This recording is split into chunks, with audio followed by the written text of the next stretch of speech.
Seorang istri harus merelakan dirinya di penjara karena memarahi suaminya saat mabuk. Terungkap fakta sebenarnya di balik kasus tersebut.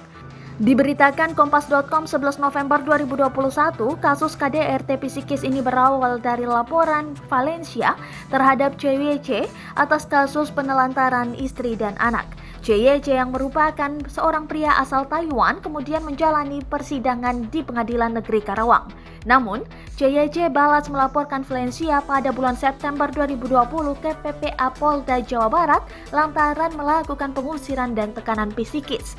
CYC ditetapkan sebagai tersangka atas kasus penelantaran istri dan anak pada Desember 2020. Sedangkan Valencia ditetapkan sebagai tersangka atas kasus KDRT psikis pada 11 Januari 2021. Dalam sidang dengan agenda penuntutan di Pengadilan Negeri Karawang 11 November 2021, Jaksa Penuntut Umum Glendy Rivano membacakan tuntutan 1 tahun penjara untuk Valencia.